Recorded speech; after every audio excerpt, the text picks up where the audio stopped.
everybody, and welcome to the Wench Bench, where friends sit and talk about fabulous fictional females and how their stories have influenced us throughout our lives. My name is Alison. And my name is Fonda. And today, Fonda is going to be talking about Jinx from the Arcane. Yes, so gonna dive in with a bit of a world overview, but start by saying that Arcane came out in 2021. It's a 3-part series from Riot Games that made what's called League of Legends, which is where like Arcane's main characters and world is based off of. Mm-hmm. It's a multiplayer online battle arena game. Okay. Yeah, basically you have like teams, I think it's teams of 5 for League, and you pick different, they call them champions, so like different heroes that you pick, and you go and you battle against other people that have a team of 5 with different heroes. Cool. You're basically trying to just like win the arena, like fuck up their side of the map to win the game. Yeah. That's the whole shtick. Nice.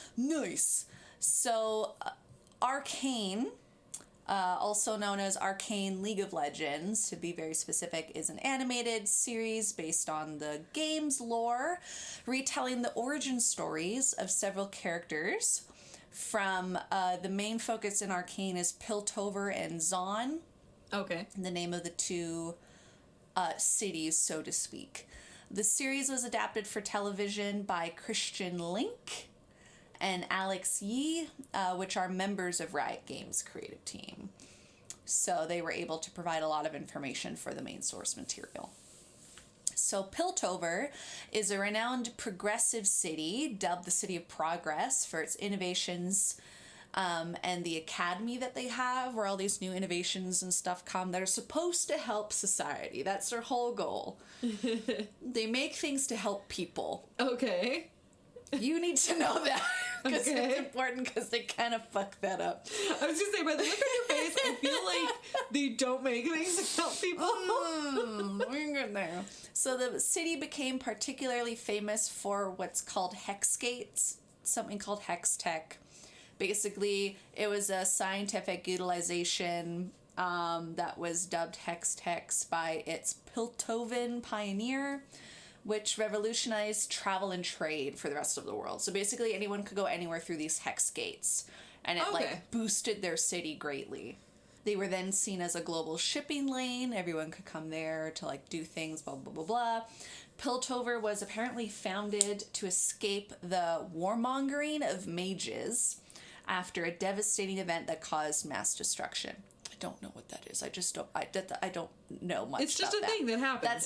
That's part of their history. The city is governed by what's called the Council, which is made up of members of some of the most influential houses or individuals of Piltover.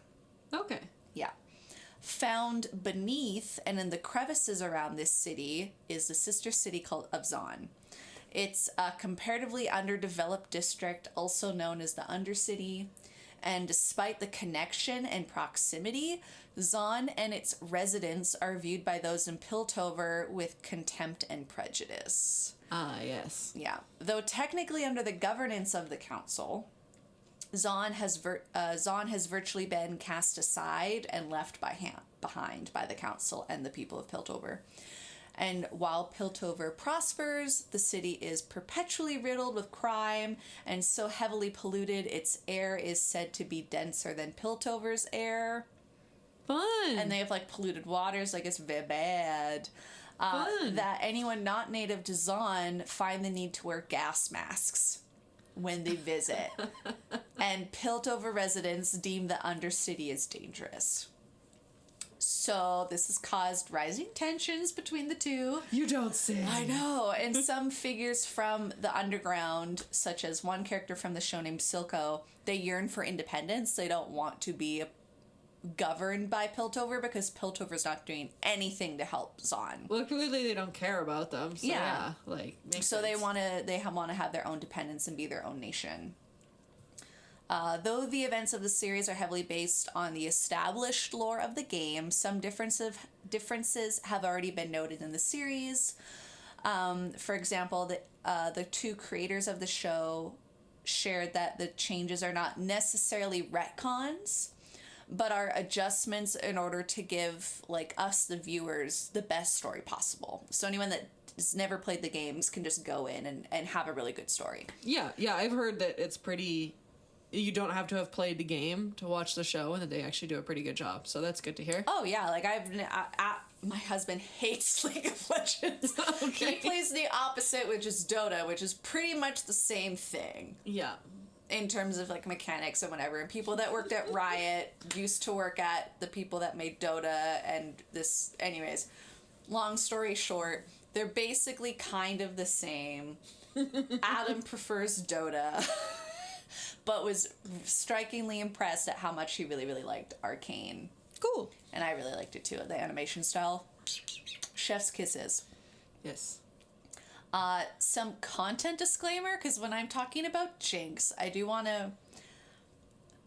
This might not be something that a lot of people might want to listen to. Because Jinx is a complex character who in the show has gone through a lot.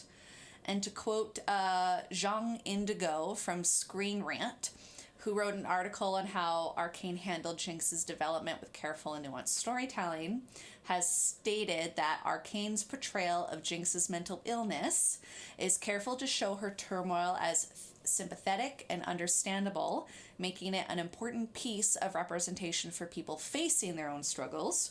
Where too many stories depict mental illness as more than cute or edgy and quirky, Arcane avoids romanticization of Jinx's mental illness, and instead showing how her inner demons negatively affect both her and the people she's closest to. So as a result, Jinx is a character who feels like a victim even as her actions take a more and more villainous turn. Okay. So going in this episode, I want to be clear that some discussion about Jinx's mental illness will be touched on, because it's very much a part of her character. Okay. So if that makes anyone uncomfortable, please stop listening now, as certain aspects of Jinx's psychosis will be brought up, and I don't want that to upset anybody. Mm-hmm.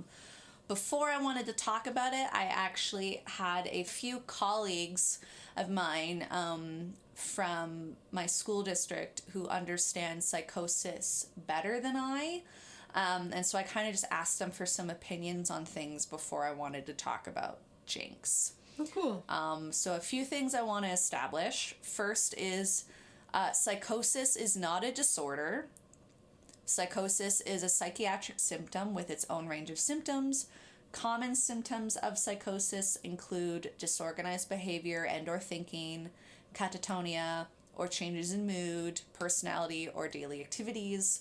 But the defining characteristic of psychosis is the presence of hallucinations and or delusions. Second, anyone can experience psychosis, with about 3% of people having at least one psychotic episode during their lifetime, most commonly between the ages of 13 and 30. And third, it is not typically a permanent state. Finally, psychosis is also not a one-size-fits-all experience. Every person experiencing psychosis experiences it differently. So, what I'm going to dive on in regards to Jinx is just the experience for Jinx. Yes. And is not an example of anything. Yeah, as with many portrayals of lesser understood... Actually, I'm not even going to say lesser understood, because, I mean, portrayals of pretty much any type of mental illness have been varied in their appropriateness in all forms of media. As with all of it, it's like, take it with a grain of salt. Yeah. And just because that is that character's story does not, or possibly even like the writer's story, does not necessarily mean that is every story of somebody who is struggling with that. Yeah. And I think that's important to keep in mind whenever we are talking about stories regarding people with mental illness, is that it's like, this is not every person's experience, but it may be just this person's experience. Yeah, like with anything. So now, basic information. I don't want to spoil season 1 because I really, really, really, really, really want people to watch it because I think it's really, really good. So I'm going to avoid talking a lot about more of the heavy story, heavy plot elements. So if this seems kind of vague, or if it appears that I may be jumping from one thing to the next, it's because I really don't want to spoil too much of the show, because I think for anyone that wants to watch it, you should watch it with, like, fresh eyes. Okay, yeah. Which is hard in the world of the internet, because everyone can get spoiled about anything pretty easily. But nonetheless. Okay. Boo, boo, boo, boo, boo. So, going forward, in regards to Jinx as a character, and aspects of her development are from Act 1 to Act 3. And then after that, I want to talk about, like, why I like her. But I have a lot of quotes from some really good articles that do much better at diving into the show and Jinx. Particularly because, again, I've never played the game, so I don't know too much from people that have played the game and have in turn received more lore or information. So I tried to find some articles from people that have, one, played the game and also watched the show to add some quotes for this episode. So I will link those articles in the episode notes. Yeah. So Arcane's story begins with Jinx as a little girl named Powder. Oh. And she shows all of the events which clearly traumatized her as a child in Act 1. Mm-hmm. Yeah, so she has like some adoptive brothers, one named Milo, who kind of taunts her and undermines her self-confidence, which is combined with her need for approval in the show. She definitely has a fear of abandonment and her guilt, and she has guilt. After a huge event that she thought was going to lead into her helping her family, resulted into a not so great situation, which caused her a lot of guilt. Oh. And she broke down. And something in the show is everyone called her Powder, but Milo and a couple other people would call her Jinx when she would fuck things up. Yeah, I was going to say, because she would fuck things up. Yeah. But her sister in the show, named Violet, but shortened to Vi, would always tell her she's, like, not a Jinx. Aww. Which was good. Until it wasn't. Oh, no. I know, it's kind of... But, when we meet Powder as Jinx in Act 2, she's a teenager at that point, and it's kind of apparent that she's still haunted by the past events and things that traumatized her. Mm-hmm. The show uses different styles of animation to take full advantage of, like, the visual medium, showing how her past traumas affect Jinx's actions from Act 2 to Act 3. With her inner demons shown tangibly when she's struggling the hardest. Okay. There's a lot of, like, chicken scratch writing when she's going through something that's, like, causing her to react differently. You see, like, what drawing, like, childhood drawings of people she used to really like. She also talks in her head quite a bit. Okay. And that's shown through different things as well, which is really cool. How they represented it that way in, like, a visual medium, to be like, oh, this is sort of like a visual representation of, like, the emotions and the thoughts that she's having without her having to explain it or having us just rely on her facial expressions. Yeah. Which is cool. So when we meet her as Powder, again, she's very much like, she has a found family. Something I don't think that is a spoiler is Vi and Powder's parents have died before the events of the show, and they have a, like, found family from other people in Zon, because that's where they live.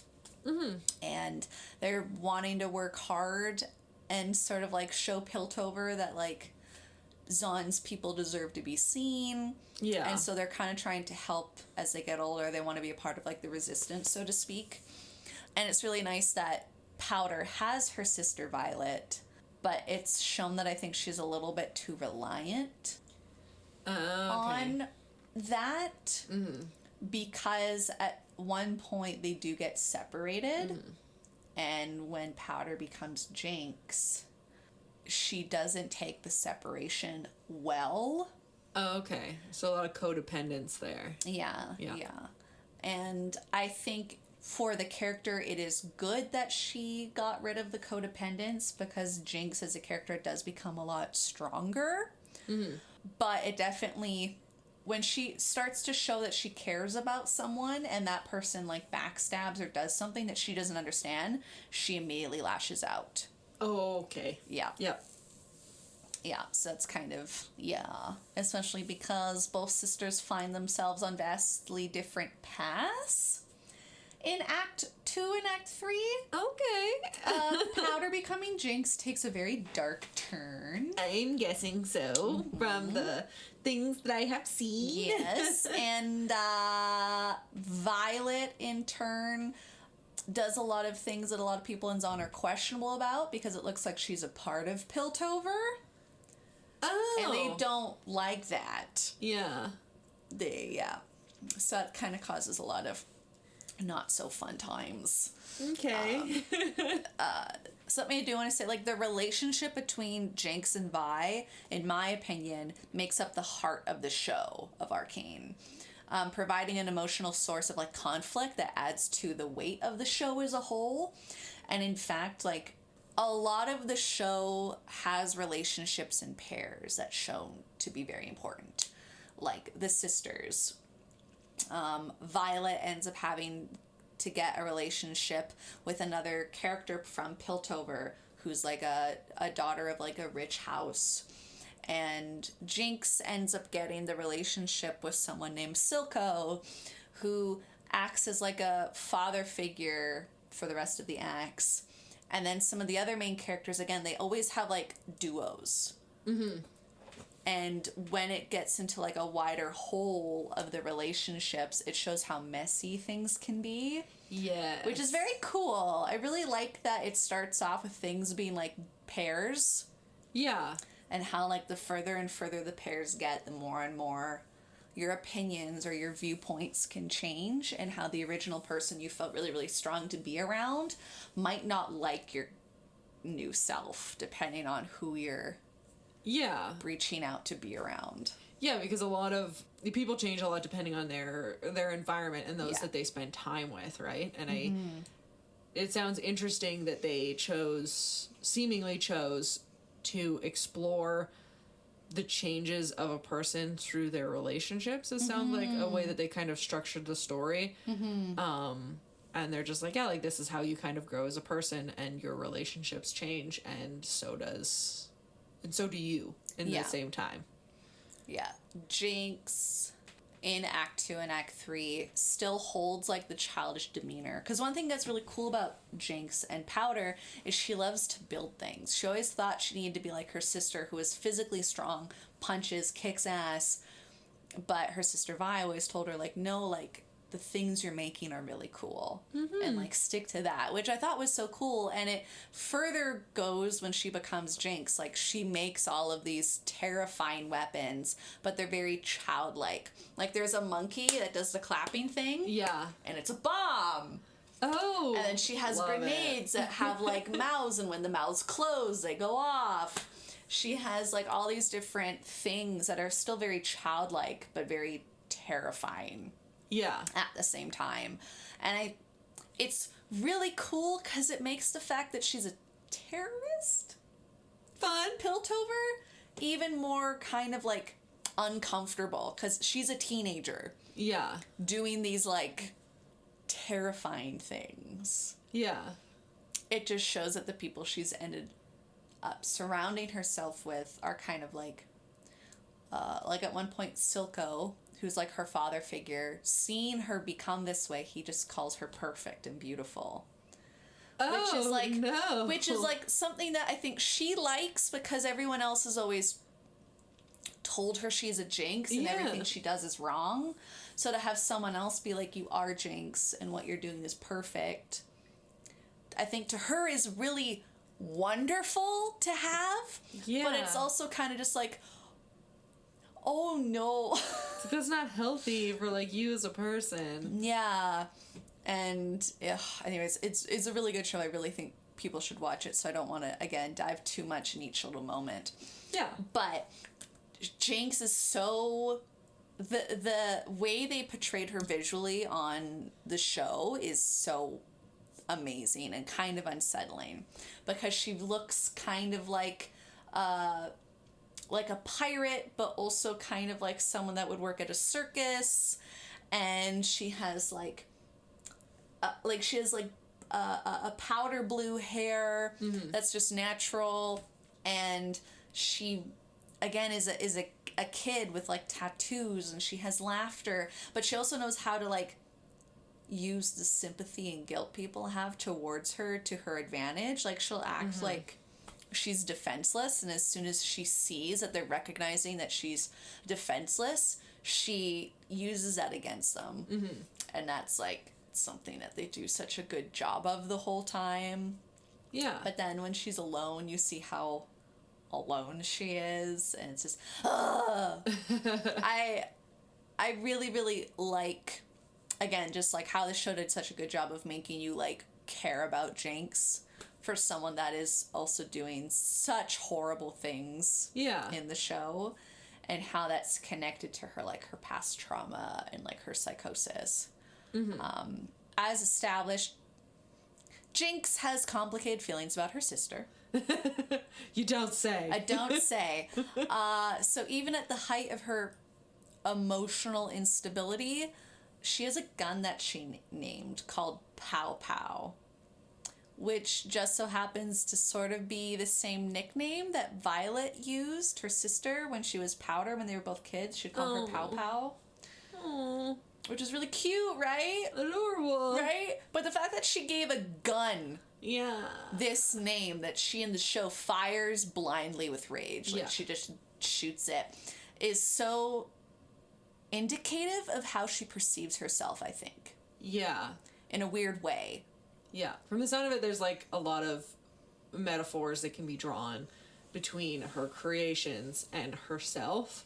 Like when you were talking about the bombs being children's toys, it's like, like she herself feels like, as you said, she's a young teenager. Like she it sounds like she didn't particularly have much of a childhood either. So it's like the bomb is representative of her and her like lost childhood, while still also being dangerous and explosive. Yeah. As far as the pun goes. Yeah. In like personality, right? It's like, like this young innocent looking thing, or like possibly like innocent existing thing, is also extremely dangerous, which is like basically a direct line to her, which is like a teenager who's blowing shit up. Yeah. She's a weapons genius pretty much. And but she still names her weapons juvenile names. Which is like, oh, okay. So in the show, Jinx has a lot of like delusions and hallucinations throughout it, which like at one point in Act 2, Jinx sees someone that looks like her sister, and like things are being set ablaze, there like fires happening in the midst, and the other person's like freaking out and trying to run away, and in turn when she escapes, Jinx like immediately shoots this girl. Oh no. But then also feels distraught and sad. Yeah. But it's kind of like a good example of, I think, like what she's seeing is not real. Yeah. But she is experiencing them as real events. Yeah. And so as such, she's reacting to them with very real emotions, which the show does a really good job at doing the whole time. As like, we know that this is fake, but Jinx is reacting to it like it is real to her. Yes. Which makes it even more kind of terrifying to view Jinx as a character that, like, she doesn't know they're not real. Yeah. Or even when she knows they're not real, she's still acting out as if it is, which makes her very unpredictable. Yes. Yeah. Like, and like that like separation from like reality is always fascinating to explore in stories and stuff.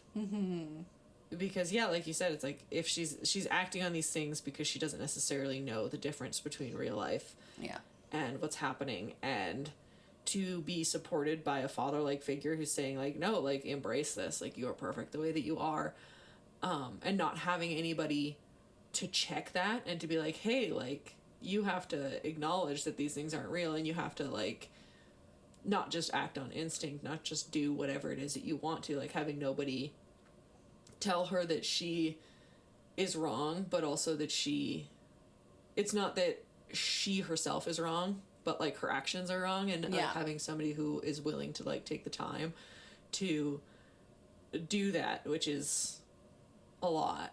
Like, dealing with extreme mental illness takes a lot of patience and a lot of understanding that not a lot of people have received in the real world. And so exploring it in a out of proportion, more intense way, I think is really interesting and fascinating to watch. Yeah. It is. At one point in the show, Violet, her sister, ends up seeing Jinx again, and so they haven't seen each other for a very long time, and at first it's like really nice and heartwarming and it's like great, but then she's like, what are you doing, like, what's going on, like, you're against me, all these other things. And she sees Violet bring over the girl from the really rich house of Piltover. Her name is Caitlin, and she's thinking she's being replaced. Oh. And that at one point Violet and Caitlin, they did something that we know doesn't outright hurt Jinx or whatever, but Jinx is watching this thing from afar, being like, no, like, my sister wouldn't do that. She's not going to do that again, or blah, blah, blah, right? Like, rethinking things in her past and watching this, like, bridge scene. And when her sister does the thing that she doesn't want her to do, like, we know why it's happening, but Jinx doesn't. Yeah. And so Jinx's pained reaction to this, while greatly intensified by her, like, borderline personality disorder that she has, is understandable considering what she had gone through. Yeah. She believes that Caitlin tortured her through, like, some hallucinations she had. And she believes that Violet ends up betraying her yet again. Oh. And this is what, to Jinx, this is, like, the reality at one point. It really sets in that, like, these are facts. Yeah. Like, you just confirmed these things for me in the middle of her, like, acute phase where she's, like, torn between being Powder again, but also she's, like, Jinx. Yeah. And she's, like, unsure. And so, like, her actions are her reaction to this new reality that she's established for herself. And it's so, like, it's so painful to watch. Yeah. Because we can't control the show, right? Like, we can't be like, no, like, these are bad things. Your sister didn't want to leave you. This is why she left, and you just got taken advantage of, and now, like, all these other things are happening, and, like... Yeah. Good use of irony. Yes. It's so... She's so complex. And it's so heartbreaking. But Jinx's mental illness is handled very delicately, in my opinion. They keep her characterization very sympathetic, even when her actions are very villainous. Yes. Which is a delicate line to walk. It is. Like, at one point, she has a recording, she sets a fire over in Piltover, and there's a recording of what sounds like a little girl being like, help, help, right? And then these people are coming and trying to save a little girl, and they see, like, these bombs that are hanging down, and there's, like, a little, like, audio box recording. It's like, help, I set a fire, and now you're trapped. And then the bombs go off, and she just kills, like, a bunch of people. Oh my god. A bunch of people. Yeah. So it's like, she's not a good person. Yeah. But in Act 2 and Act 3. But they make you see that she's very much so controlled by her past trauma. Yeah. And how it skews her perception of the world. And that's such a hard line to cross. Yeah. I think, to be like, we're not saying what she's doing is right. We're providing the context of how psychosis can really affect people. Yeah. Of how this person got to this point. Yeah.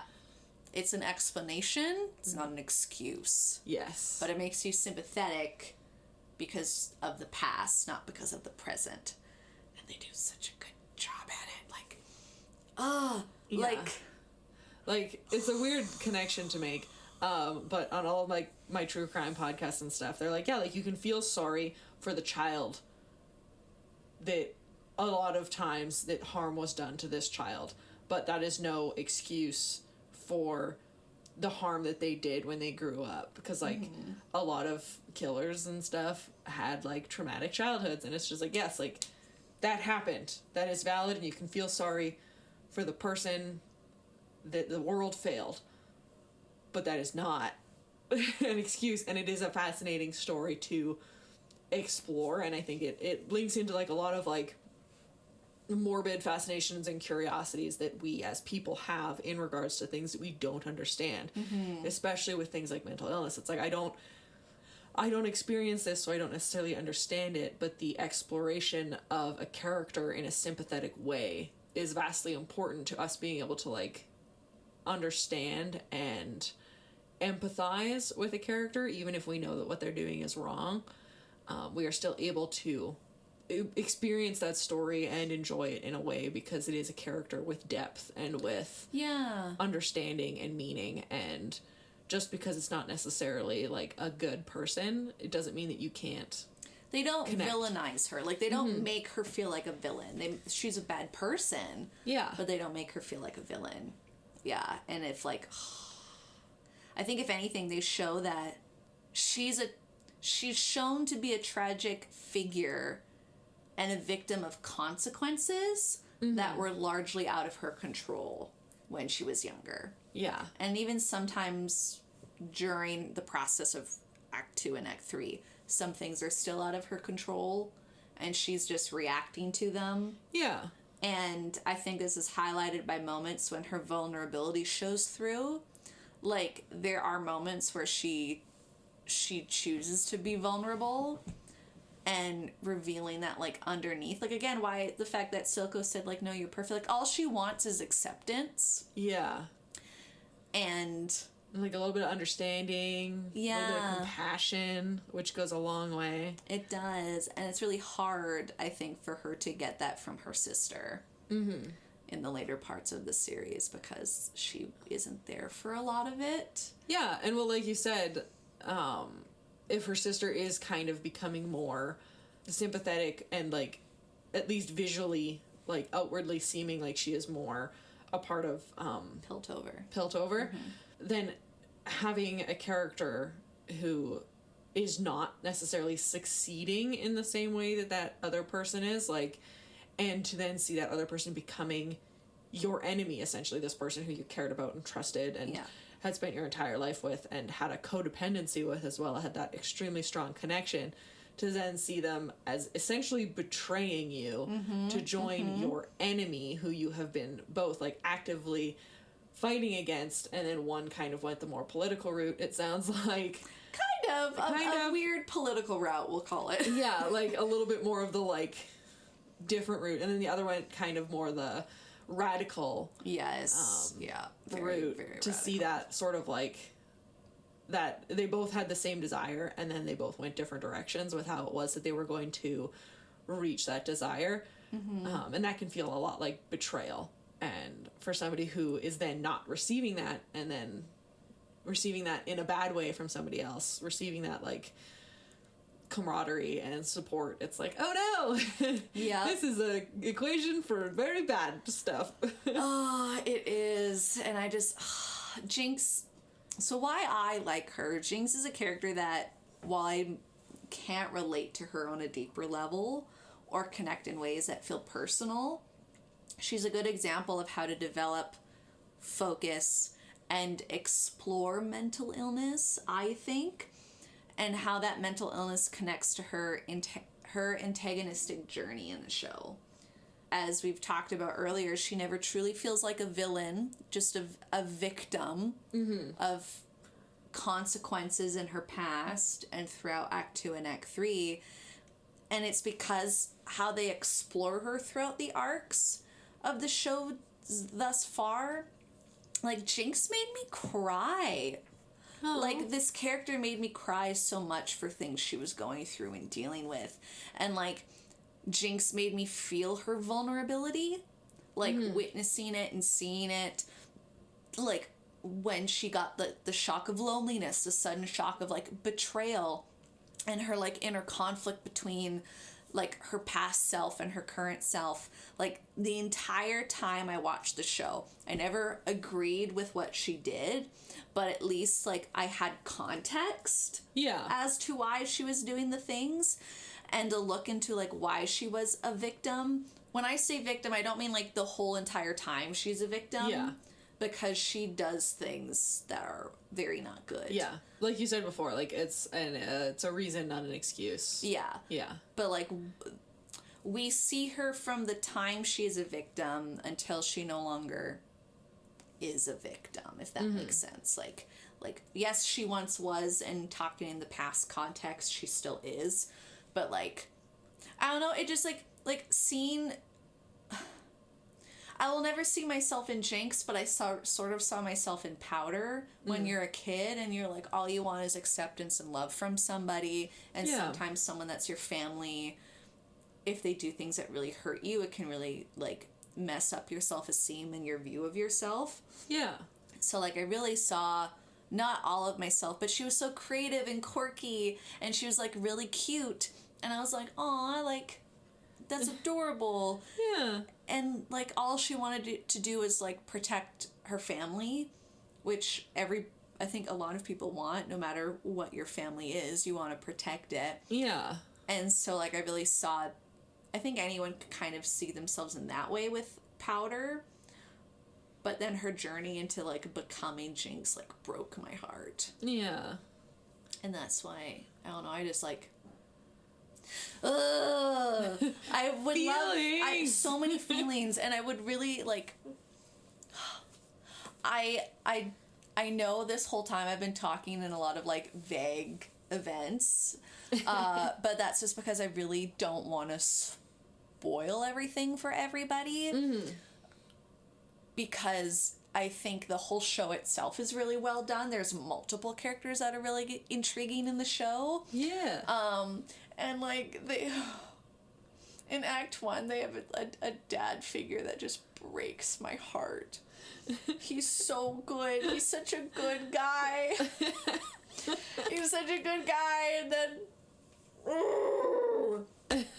Anyways, I just, like, they do a really good job at exploring a lot of, like, uncomfortableness in the show. Not only, like, with Jinx. Yeah. And, like, tackling her psychosis, but the messiness that is politics. Ooh, yes. That gets explored. The messiness of, like, scientific endeavors. Like, for example, when we were talking about, when I said Piltover is a land of innovation and wanting to be all these good things, they start off by making some really dope, cool things that are supposed to help people. Yeah. They end up becoming weapons. Yeah. Which is like, wow! Which is just like, oh, wow, like, this is definitely not indicative of the world that we live in, where it's like, oh, hey, like, for example, the internet. It's like, hey, we made this thing to, like, connect everybody across the world, and we can all, like, it's like togetherness, and we can communicate, and it should have been this great thing, and it's like, no, just kidding, it's fucking terrible. Yep. And then there's obviously, like, Zaun's politics are different than Piltover's politics, and then, like, you have characters that are both from Piltover but are now in Zaun, or from Zaun that really worked their way up to get into Piltover, and it's just like, yeah. They're coming out with another season, and I don't know who they're going to be focusing on in the next season, but they're setting up some juicy things. Like, I really don't want to spoil anything. But but the daddy that I The daddy? The daddy, not Silco. He's not a good daddy. The other daddy, the one that is a daddy. Okay. So I was like, are they a daddy though? They're a daddy though. I think is gonna come back in a very traumatic way. Oh, fun! And I'm excited to get emotionally destroyed. Emotional damage. But yeah, they did a good for a game I'm never gonna play. Yeah. They did a really good job at having the story be there, at like touching I think what's for some people are a little too nervous sometimes to want to explore certain characters in their stories out of the fear of not doing it well, so to speak. And I think I don't know the full history behind how they decided to explore and show Jinx as a character. I don't know if they had a lot of like consultants come on or if they had a lot of people talk. I'm not fully sure in that regard. I never saw anything that indicated one way or another. But I can tell that research was done in the show for multiple characters. Yeah. And I really appreciate when a show is like, okay, we're going to do this and we're going to fucking do as good of a job as we can. Which kind of reminded me of like when we were talking about the Dragon Prince series. Yeah. And I was talking about the auntie who is a deaf character and how like they went so far above and beyond to be like, we're doing this not because it's for everybody to see, but because people deserve to see this in a good way. Yeah. I think the same can be said for Jinx. Yeah.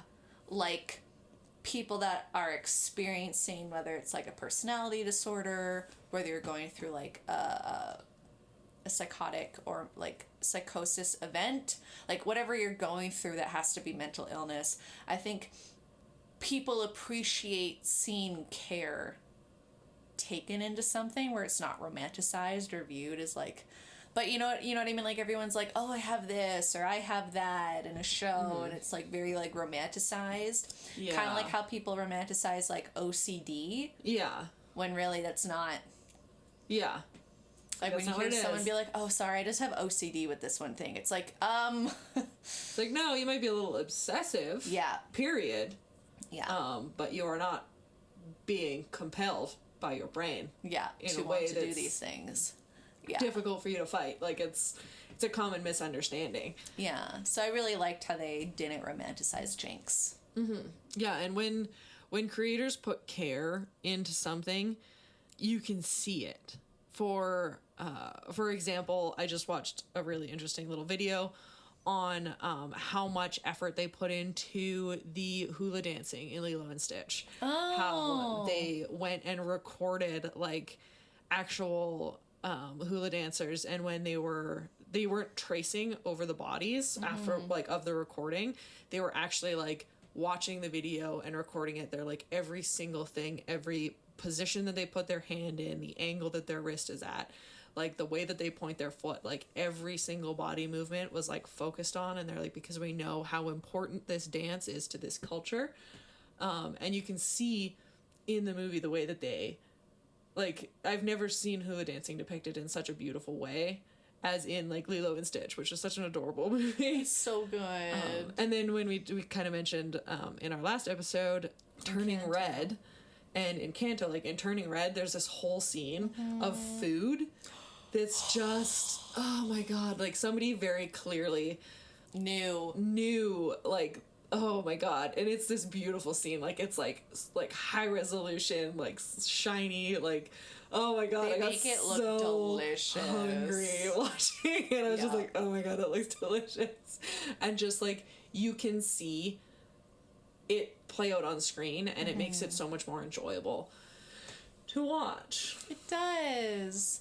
Like it's just going the extra mile. That's what it is. Going the extra mile to be like, these are people we're depicting, and we need to depict them as people. Yeah. Not just as like a fantasy thing. And anyway, so I just really... Yeah. Jinx is so complicated. I want to show you a TikToker that I know. So yeah, that's what I know of Jinx, is this one like cosplayer on TikTok. And I love her so much. Shino Risu is her name, and she does other Arcane ones too. So she does like this chick. That's Vi.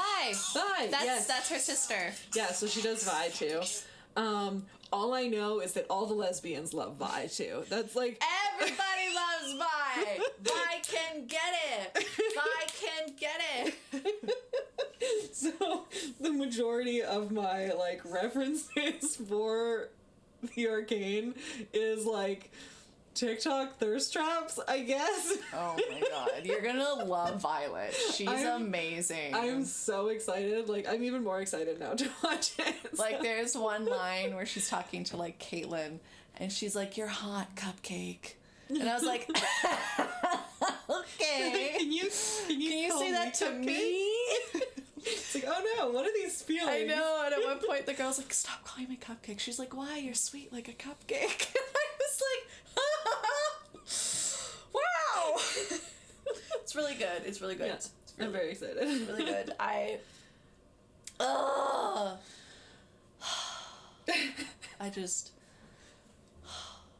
I'm just emotional over the show. It's very good, but also physically uncomfortable. Like, there's some scenes that make me very uncomfortable. Yeah. Because there's a lot of, like, uncomfortable body things that happen. So... Yeah. Body horror... I have a love-hate relationship with body horror. I have a pure hate relationship with body horror. Because, like, I love movies like The Thing and stuff like that, where, like, weird shit happens. But also, there's, like, that scene in District 9. Yes. Where his, like, fingernails are falling off. And I just, like, and his teeth are coming out. It's just, like, I can't, I hate that scene. It physically affects me. So, yeah, body horror is a love-hate relationship for me. So, Allison, what are you excited for right now? Okay, what am I excited for right now? What have I been doing lately? Nothing. I've been working a lot. Yeah, you've been working a lot, but also I know, you've been listening to podcasts? Anything up with your podcast world? She's truly, listeners, if I could talk for you, Allison has purely just been loving TikTok. Like, that's where her energy's been. It's the algorithm that's so perfect. It's so fast, and it's like, you know what? I feel like watching like D&D stuff, and then all I gotta do is go like a couple D&D videos, and all of a sudden I have a shit ton of D&D stuff. It's like, you know what? I feel like watching like body positivity stuff, and then all of a sudden there's like a bunch of super hot plus size girls who are just like looking bomb on my page, and I'm just like, yes, I love this too. But I'm really excited. I finally started, so I was working a lot, as I mentioned, and I'm laid off now, which I'm very excited for a break. And I'm finally able to start actually reading through the rules of a new TTRPG that I backed on Kickstarter. And it's called Thirsty Sword Lesbians. Yes, yes. I may have talked about it before when I backed it, but anybody who knows anything, there's like a similar gaming system called Monster Hearts, which is very similar. But basically, it's like the most campy, ridiculous TTRPG I have ever found. You just play like... You play in, like, a world that's, like, oh, like, it could be a space world or whatever. Like, there's one little story, because they give you a bunch of, like, not necessarily campaigns, but they give you stories to play through that you can kind of edit to make it fit wherever it is you want. And it's about a prince from a planet called, like, heteronormativity or something. And then, like, they have to marry the princess from Queertopia, and... like disaster ensues, and it's basically just like super over the top patriarchy planet versus like over the top queer planet, and those two like have to kind of clash systems. So it's a fun way to explore like liberation and LGBTQ plus themes, and to kind of just have a fun, safe space to be ridiculous and thirsty and however it is that you want to play. And it's a very fun, cute little RPG that I can't wait to start actually like playing more. Now that I have some time, I might try and run a few little one-shots or something, which would be very fun because, yeah, I got the time now and I can finally relax and just like wring my brain out because, you know, working straight for a year and a half is not like, and a very physical job with no breaks and no vacations has put me on edge, and then like all OT at the end. So I'm just like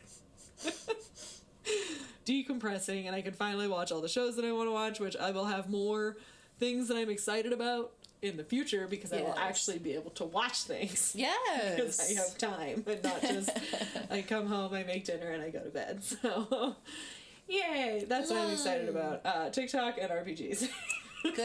Good things. Especially RPGs. Yes. You can find us wherever podcasts can be found. Please make sure to rate, review, and subscribe if you haven't already. You can follow us on Tumblr, Twitter, Instagram, and Facebook at Wench Bench Pod. And if you would like to listen to our podcast on YouTube, we are there now as well.